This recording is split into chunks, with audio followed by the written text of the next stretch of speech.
quelques secondes, il sera 9 heures et la Bourse de Paris démarrera sa séance.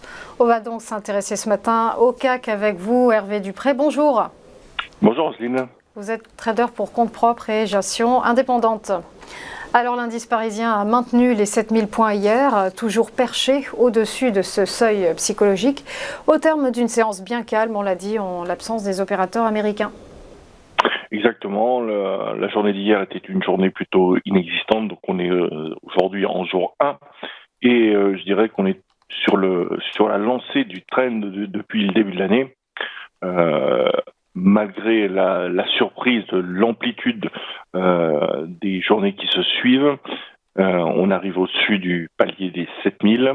Donc pour aujourd'hui, d'un point de vue graphique, on n'a pas vraiment on n'a surtout pas de nouveaux éléments qui nous permettent d'identifier un range de travail, de latéralisation, de consolidation, au moins de cette phase de montée impressionnante depuis le début de l'année, qui ressemble à celle que l'on a connue en 2009 et plus ancien encore en 96. On se croirait presque revenu avant l'époque des dot-com. Cependant, donc, on a aujourd'hui le zoo qui va, d'un point de vue macro, les résultats d'entreprises aux US qui vont commencer avec Goldman Sachs, ce qui nous amène à penser qu'aujourd'hui, le CAC peut éventuellement, au moins pour ce matin, évoluer entre 7056, 7070 et 7007, et avec une cible au-dessus à 7101, et puis encore plus haut à 7153.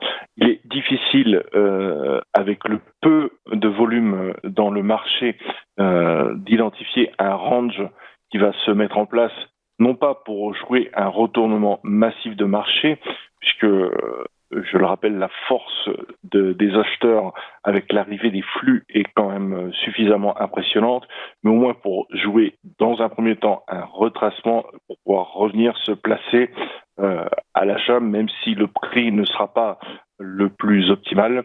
Donc le range large sur la journée d'aujourd'hui serait entre 6975 et 7101. En intraday, plus que jamais, j'ai envie de dire qu'il faut être extrêmement prudent sur ces prises de position, aussi bien à l'achat qu'à la vente, puisque la dernière montée depuis la semaine dernière est encore moins étayée, si je puis m'exprimer ainsi, que la première phase de montée du début d'année.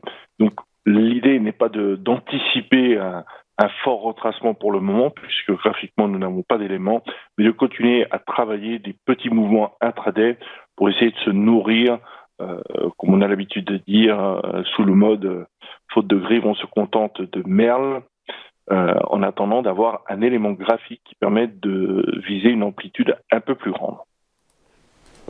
Merci beaucoup Hervé Dupré pour votre décryptage et belle journée à vous.